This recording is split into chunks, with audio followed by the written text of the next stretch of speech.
Welcome back. So, this is part 2 of one that stopped after 10 minutes. I think I was a little too ambitious with Street Fighter V's graphics, because how it happens is it takes a lot of computer power to stream a video game. So if you're playing a more sophisticated game, you have to make the picture less good so the streaming can be better. So I adjusted the graphics properties, and I'm going to let's try this again. But I know that in the last one, how about we go to the let's start at the 5-minute mark. At such time as he can change his form, they do him equal well. Okay. And none may know these are his hiding place. Begin by simply But, listening. my child, do not despair. This Slow knowledge down, come to him and just see too late. with your own eyes open Already and all of his unclouded layers but one just be how peaceful sterilized today as can for be. him. And before Right, the here we go. sunset this shall be so. Then he have no place where he can move and hide. I delayed this morning so that we might be sure. Is there not more at stake for us than for him? Then why we not be even more careful than him? By my clock it is 1 hour, and already, if all be well, friend Arthur and Quincy are on their way to us. Today is our day, and we must go sure if slow, and lose no chance. See, there are 5 of us, when those absent ones return. Whilst he was speaking, we were startled by a knock at the hall door, the double postman's knock of the telegraph boy. We all moved out to the hall with one impulse, and Van Helsing, holding up his hand to us to keep silence, stepped to the door and opened it. The boy handed in a despatch. The professor closed the door again, and, after looking at the direction, opened it and read aloud. Look out for D. He has just now, 12:45, come from Carfax hurriedly and hastened towards the south. He seems to be going the round, and may want to see you. Mina. There was a pause, broken by Jonathan Harker's voice. Now, God be thanked, we shall soon meet. Van Helsing turned to him quickly and said, God will act in his own way and time. Do not fear, and do not rejoice as yet, for what we wish for at the moment may be our undoings. I care for nothing now, he answered hotly, except to wipe out this brute from the face of creation. I would sell my soul to do it. Oh, hush, hush, my child, said Van Helsing. God does not purchase souls in this wise, and the devil, though he may purchase, does not keep faith. But God is merciful and just, and knows your pain and your devotion to that dear Madam Mina. Think you how her pain would be doubled did she but hear your wild words? Do not fear any of us. We are all devoted to this cause, and today shall see the end. The time is coming for action. Today this vampire is limit to the powers of man, and till sunset he may not change. It will take him time to arrive here. See, it is 20 minutes past 1, and there are yet some times before he can hither come, be he never so quick. What we must hope for is that my Lord Arthur and Quincy arrive first. About half an hour after we had received Mrs. Harker's telegram, there came a quiet, resolute knock at the hall door. It was just an ordinary knock, such as is given hourly by thousands of gentlemen, but it made the professor's heart and mine beat loudly. We looked at each other, and together moved out into the hall. We each held ready to use our various armaments, the spiritual in the left hand, the mortal in the right. Van Helsing pulled back the latch, and, holding the door half open, stood back, having both hands ready for action.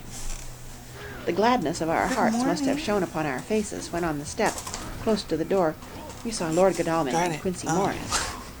They came quickly in and closed the door behind them, the former saying, as they moved along the hall, It is all right. We found both places, 6 boxes in each, and we destroyed them all. Destroyed? Asked the professor. For him. We were silent. I've got to do something really quick. Said, Enjoy Dracula, and I'll be right back. There's nothing to do but to wait here. If, however, he doesn't turn up by 5 o'clock, we must start off, for it won't do to leave Mrs. Harker alone after sunset. He will be here before long now, said Van Helsing. who had been consulting his pocketbook. Nota bene, in Madame's telegram he went south from Carfax. That means he went to cross the river, and he could only do so at slack of tide, which should be something before 1 o'clock. That he went south has a meaning for us. He is as yet only suspicious, and he went from Carfax first to the place where he would suspect interference least. You must have been at Bermondsey only a short time before him. That he is not here already shows that he went to Mile End next. This took him some time, for he would then have to be carried over the river in some way. Believe me, my friends, we shall not have long to wait now. We should have ready some plan of attack, so that we may throw away no chance. Hush! There is no time now. Have all your arms. Be ready. He held up a warning hand as he spoke, for we could all hear a key softly inserted in the lock of the hall door. I could not but admire, even at such a moment, the way in which a dominant spirit asserted itself. In all our hunting parties and adventures in different parts of the world, Quincey Morris had always been the one to arrange the plan of action, and Arthur and I had been accustomed to obey him implicitly. Now the old habit seemed to be renewed instinctively. With a swift glance around the room, he at once laid out our plan of attack, and without speaking a word, with a gesture, placed us each in position. Van Helsing, Harker, and I were just behind the door, so that when it was opened the professor could guard it whilst we two stepped between the incomer and the door. Godalming behind, and Quincey in front stood just out of sight, ready to move in front of the window. We waited in a suspense that made the seconds pass with nightmare slowness. The slow, careful steps came along the hall. The Count was evidently prepared for some surprise. At least, he feared it. Suddenly, with a single bound, he leaped into the room, winning away past us before any of us could raise a hand to stay him. There was something so panther-like in the movement, something so unhuman, that it seemed to sober us all from the shock of his coming. The first to act was Harker, who, with a quick movement, threw himself before the door leading into the room in the front of the house. As the Count saw us, a horrible sort of snarl passed over his face, showing the eye-teeth long and pointed, but the evil smile as quickly passed into a cold stare of lion-like disdain. His expression again changed as, with a sudden impulse, we all advanced upon him. It was a pity that we had not some better organized plan of attack, for even at the moment I wondered what we were to do. I did not myself know whether our lethal weapons would avail us anything. Oh, sorry to interrupt, Harker Dracula, but I just want to brag matter, that for he had I ready beat that his great guile player kukri 2 knife out of 3, and so made a fierce and sudden cut little at pat him. on the back. The blow was a powerful one. Only the diabolical quickness of the Count Good to luck, leap have back fun, saved and him. may the hand of baby A Jesus second be with less, you, and the as trenchant always. blade had shorn through his heart. Who do we have here? As it was, the point just cut the cloth of his coat, making a wide gap whence a bundle of banknotes and a stream of gold fell out. The expression of the Count's face was so hellish that for a moment I feared for Harker, though I saw him throw the terrible knife aloft again for another stroke. Instinctively I moved forward with a protective impulse, holding the crucifix and wafer in my left hand. I felt a mighty power fly along my arm, and it was without surprise that I saw the monster cower back before a similar movement made spontaneously by each one of us. It would be impossible to describe the expression of hate and baffled malignity, of anger and hellish rage, which came over the Count's face. His waxen hue became greenish-yellow by the contrast of his burning eyes, and the red scar on the forehead showed on the pallid skin like a palpitating wound. The next instant, with a sinuous dive, he swept under Harker's arm, ere his blow could fall, and, grasping a handful of the money from the floor, dashed across the room and threw himself at the window. Amid the crash and glitter of the falling glass, he tumbled into the flagged area below. Through the sound of the shivering glass I could hear the ting of the gold, as some of the sovereigns fell upon the flagging. We ran over and saw him spring unhurt from the ground. He, rushing up the steps, crossed the flagged yard, and pushed open the stable door. There he turned and spoke to us. "You think to baffle me, you, with your pale faces all in a row like sheep at a butcher's. You shall be sorry yet, each one of you. You think you have left me without a place to rest, but I have more. My revenge is just begun. I spread it over centuries, and time is on my side. Good candy. Your girls that you all love are mine already, and through them you and others shall yet be mine. My creatures, to do my bidding and to be my jackals when I want to feed. Bah!" With a contemptuous sneer he passed quickly through the door, and we heard the rusty bolt creak as he fastened it behind him. A door beyond opened and shut. The first of us to speak was the professor, as, realizing the difficulty of following him through the stable, we moved toward the hall. "We have learnt something, much. Notwithstanding his brave words, he fears us. He fear time, he fear want. For if not, why he hurry so? His very tone betray him, or my ears deceive. Why take that money? You follow quick. You are hunters of wild beast, and understand it so. For me, I make sure that nothing here may be of use to him, if so that he return." As he spoke, he put the money remaining into his pocket, took the title deeds in the bundle as Harker had left them, and swept the remaining things into the open fireplace, where he set fire to them with a match. Godalming and Morris had rushed out into the yard, and Harker had lowered himself from the window to follow the Count. He had, however, bolted the stable door, and by the time they had forced it open there was no sign of him. Van Helsing and I tried to make inquiry at the back of the house, but the mews was deserted, and no one had seen him depart. It was now late in the afternoon, and sunset was not far off. We had to recognize that our game was up. With heavy hearts, we agreed with the professor when he said, "Let us go back to Madam Mina. Poor, poor, dear Madam Mina.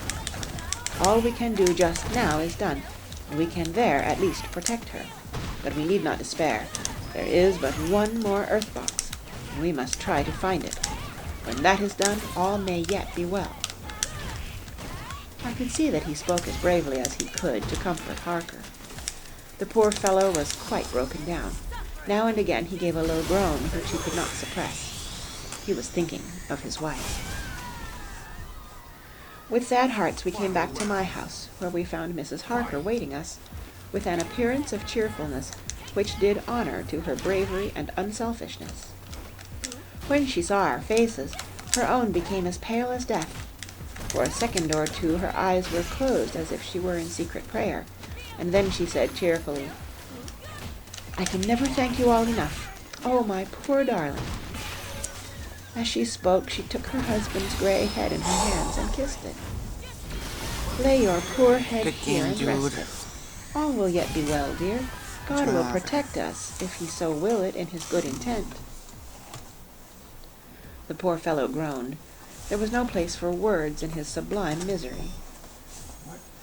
We had a sort of perfunctory supper together, and I think it cheered us all up somewhat.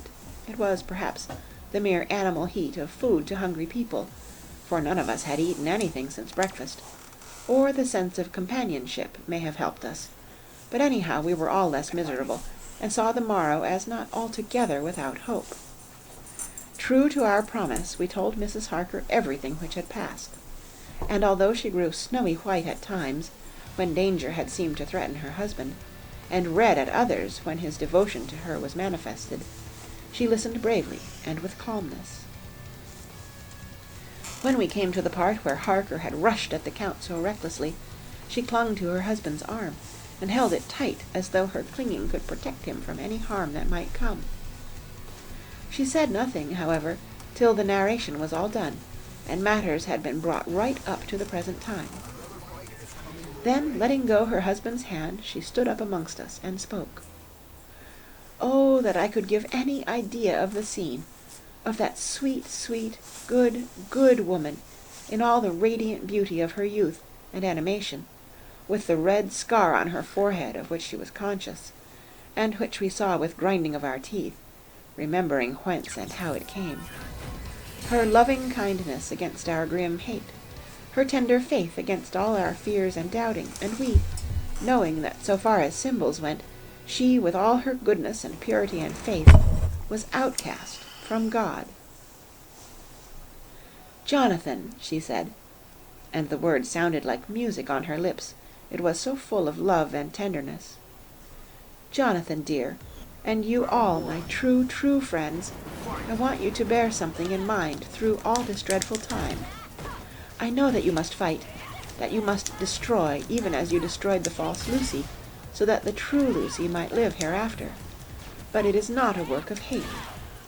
That poor soul who has wrought all this misery is the saddest case of all. Just think what will be his joy when he, too, is destroyed in his worser part, that his better part may have spiritual immortality. You must be pitiful to him, too, though it may not hold your hands from his destruction. As she spoke, I could see her husband's face darken and draw together, as though the passion in him were shriveling his being to its core. Instinctively, the clasp on his wife's hand grew closer, till his knuckles looked white. She did not flinch from the pain which I knew she must have suffered, but looked at him with eyes that were more appealing than ever. As she stopped speaking, he leaped to his feet, almost tearing his hand from hers as he spoke. May God give him into my hand just for long enough to destroy that earthly life of him which we are aiming at. If beyond it I could send his soul for ever and ever to burning hell, I would do it. Oh, hush, in the name of the good God, don't say such things, Jonathan, my husband, or you will crush me with fear and horror. Just think, my dear, I have been thinking all this long day of it, that perhaps some day I, too, may need such pity, and that some other like you, and with equal cause for anger, may deny it to me. Oh, my husband, indeed I would have spared you such a thought, had there been another way, but I pray that God may not have treasured your wild words, except as the heart-broken wail of a very loving and sorely stricken man. O God, let those poor white hairs go in evidence of what he has suffered, who all his life has done no wrong, and on whom so many sorrows have come. We men were all in tears now. There was no resisting them, and we wept openly. She wept, too, to see that her sweeter counsels had prevailed. Her husband flung himself on his knees beside her, and putting his arms round her, hid his face in the folds of her dress. Van Helsing beckoned to us, and we stole out of the room, leaving the two loving hearts alone with their God. Before they retired, the professor fixed up the room against any coming of the vampire, and assured Mrs. Harker that she might rest in peace. She tried to school herself to the belief, and, manifestly for her husband's sake, tried to seem content. It was a brave struggle, and was, I think and believe, not without its reward. Van Helsing had placed at hand a bell which either of them was to sound in case of any emergency. When they had retired, Quincy, Godalming, and I arranged that we should sit up, dividing the night between us, and watch over the safety of the poor stricken lady. The first watch falls to Quincy, so the rest of us shall be off to bed as soon as we can. Godalming has already turned in, for his is the second watch. Now that my work is done, I, too, shall go to bed. Breakfast. Jonathan Harker's Journal. 3rd and 4th of October, close to midnight. I thought yesterday would never end. There was over me a yearning for sleep, in some sort of blind belief that to wake would be to find things changed, and that any change must now be for the better. Before we parted, we discussed what our next step was to be, but we could arrive at no result. All we knew was that one earth box remained, and that the Count alone knew where it was. If he chooses to lie hidden, he may baffle us for years, and in the meantime, the thought is too horrible. I dare not think of it even now. This I know, that if ever there was a woman who was all perfection, that one is my poor, wronged darling. I love her 1,000 times more for her sweet pity of last night, a pity that made my own hate of the monster seem despicable. Surely God will not permit the world to be the poorer by the loss of such a creature. This is hope to me. We are all drifting reefwards now, and faith is our only anchor. Thank God, Mina is sleeping, and sleeping without dreams. I fear what her dreams might be like, with such terrible memories to ground them in. She has not been so calm within my seeing since the sunset. Then, for a while, there came over her face a repose, which was like spring after the blasts of March. I thought at the time that it was the softness of the red sunset on her face, but somehow now I think it has a deeper meaning. I am not sleepy myself, though I am weary to death. However, I must try to sleep, for there is tomorrow to think of, and there is no rest for me until... Later. I must have fallen asleep, for I was awaked by Mina, who was sitting up in bed, with a startled look on her face. I could see easily, for we did not leave the room in darkness. She had placed a warning hand over my mouth, and now she whispered in my ear, "Hush! There is someone in the corridor." I got up softly, and crossing the room, gently opened the door. Just outside, stretched on a mattress, lay Mr. Morris, wide awake. He raised a warning hand for silence as he whispered to me, "Hush! Go back to bed. It is all right. One of us will be here all night. We don't mean to take any chances." Aww. His look and gesture forbade discussion, so I came back and told Mina. She sighed, and positively a shadow of a smile stole over her poor pale face as she put her arms round me and said softly, "Oh, thank God for good, brave men." Thank you. With a sigh, she sank back again to sleep. I write this Just now kidding, as I am I not flattered sleepy, myself. though I must try again. 4th of October, morning. Once again during the night I was wakened by Mina. This time we had all had a good sleep, for the gray of the coming dawn was making the windows into sharp oblongs, and the gas flame was like a speck rather than a disk of light. She said to me hurriedly, "Go, call the professor. I want to see him at once." "Why?" I asked. "I have an idea. I suppose it must have come in the night, and matured without my knowing it. He must hypnotize me before the dawn, and then I shall be able to speak. Go quick, dearest. The time is getting close." I went to the door. Dr. Seward was resting on the mattress, and, seeing me, he sprang to his feet. "Is anything wrong?" he asked in alarm. "No," I replied, "but Mina wants to see Dr. Van Helsing at once." "I will go," he said, and hurried into the professor's room. In 2 or 3 minutes later, Good Van luck, Helsing have was fun. in the May room the in his dressing hand of gown, baby Jesus and be Mr. with you Morris today. and Lord Godalming were with Dr. Seward at the door, asking questions. When the professor saw Mina, a smile, a positive smile, ousted the anxiety of his face. He rubbed his hands as he said, "Oh, my dear Madam Mina, this is indeed a change. See, friend Jonathan, we have got our dear Madam Mina, as of old, back to us today." Then, turning to her, he said cheerfully, "And what am I to do for you? For at this hour you do not want me for nothings." "I want you to hypnotize me," she said. "Do it before the dawn, for I feel that then I can speak, and speak freely. Be quick, for the time is short." Without a word, he motioned her to sit up in bed. Looking fixedly at her, he commenced to make passes in front of her, and from over the top of her head downward, with each hand in turn. Mina gazed at him fixedly for a few minutes, during which my own heart beat like a trip-hammer, for I felt that some crisis was at hand. Gradually her eyes closed, and she sat stock still. Only by the gentle heaving of her bosom could one know that she was alive. The professor made a few more passes and then stopped, and I could see that his forehead was covered with great beads of perspiration. Mina opened her eyes, but she did not seem the same woman. There was a faraway look in her eyes, and her voice had a sad dreaminess which was new to me. Raising his hand to impose silence, the professor motioned to me to bring the others in. They came on tiptoe, closing the door behind them, and stood at the foot of the bed, looking on. Mina appeared not to see them. The stillness was broken by Van Helsing's voice, speaking in a low, level tone, which would not break the current of her thoughts. "Where are you?" The answer came in a neutral way. "I do not know.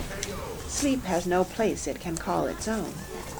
For several minutes there was silence. Mina sat rigid, and the professor stood staring at her fixedly. The rest of us hardly dared to breathe. The room was growing lighter. Without taking his eyes from Mina's face, Dr. Van Helsing motioned me to pull up the blind. I did so, and the day seemed just upon us. A red streak shot up, and a rosy light seemed to diffuse itself through the room. On the instant, the professor spoke again. "Where are you now?" The answer came dreamily, but with intention. It were as though she were interpreting something. I have heard her use the same tone when reading her shorthand notes. I do not know. It is all strange to me. What do you see? I can see nothing. It is all dark. What do you hear? I could detect the strain in the professor's patient voice. The lapping of water. It is gurgling by, and little waves leap. I can hear them on the outside. Then you are on a ship? We all looked at each other, trying to glean something each from the other. We were afraid to think. The answer came quick. Oh, yes. What else do you hear? The sound of men stamping overhead as they run about. There is the creaking of a chain, and the loud tinkle as the check of the capstan falls into the ratchet. What are you doing? I am still, oh so still. It is like death. The voice faded away into a deep breath, as of one sleeping, and the open eyes closed again. By this time the sun had risen, and we were all in the full light of day. Dr. Van Helsing placed his hands on Mina's shoulders, and laid her head down softly on her pillow. She lay like a sleeping child for a few moments, and then, with a long sigh, awoke and stared in wonder to see us all around her. "Have I been talking in my sleep?" was all she said. She seemed, however, to know the situation without telling, though she was eager to know what she had told. The professor repeated the conversation, and she said, "Then there is not a moment to lose. It may not be yet too late." Mr. Morris and Lord Godalming started for the door, but the professor's calm voice called them back. "Stay, my friends. That ship, wherever it was weighing anchor whilst she spoke. There are many ships weighing anchor at the moment in your so great port of London. Which of them is it that you seek? God be thanked that we have once again a clue, though whither it may lead us we know not. We have been blind somewhat, blind after the manner of men, since, when we can look back, we see what we might have seen looking forward, if we had been able to see what we might have seen. Alas, but that sentence is a puddle, is it not? We can know now what was in the Count's mind, when he seized that money, though Jonathan's so fierce knife put him in the danger that even he dread. He meant escape. Hear me, escape. He saw that, with but one earth-box left, and a pack of men following like dogs after a fox, this London was no place for him. He have take his last earth-box on board a ship, and he leave the land. He think to escape, but no, we follow him. Tally-ho, as friend Arthur would say when he put on his red frock. Our old fox is wily, oh so wily, and we must follow with wile. I too am wily, and I think his mind in a little while. In meantime, we may rest and in peace, for there are waters between us which he do not want to pass, and which he could not if he would, unless the ship were to touch the land, and then only at full or slack tide. See, and the sun is just rose, and all day to sunset is to us. Let us take bath and dress, and have breakfast which we all need, and which we can eat comfortably, since he be not in the same land with us. No, I love these Mina movies. looked at him appealingly as she asked, "But why need we seek him further, when he is gone away from us?" He took her hand and patted it as he replied, "Ask me nothings as yet. When we have breakfast, then I answer all questions." He would say no more, and we separated to dress. After breakfast, Mina repeated her question. He looked at her gravely for a minute, and then said sorrowfully, "Because, my dear, dear Madam Mina, now more than ever must we find him, even if we have to follow him to the jaws of hell." She grew paler as she asked faintly, "Why?" "Because," he answered solemnly, "he can live for centuries, and you are but mortal woman. May the hand of fate Time is now to be dreaded, since once he put that mark upon your throat." I was just in time to catch her, as she fell forward in a faint. End of chapter 23, read by Kara Schallenberg, www.kray.org, on Thursday, July 28th, 2016, in Union City, California.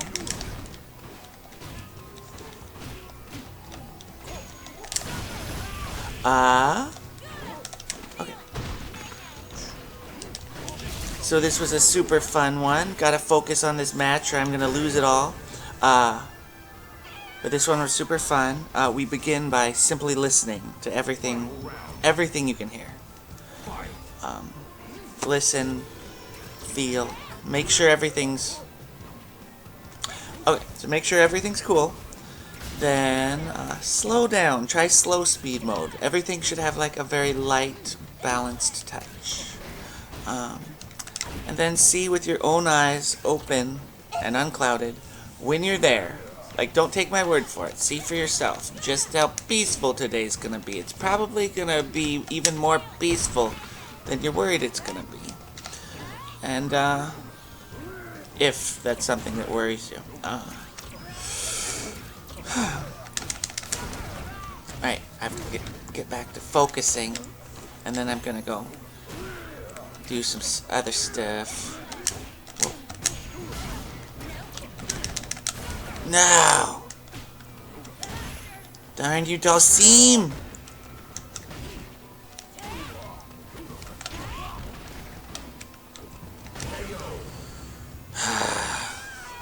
Alright.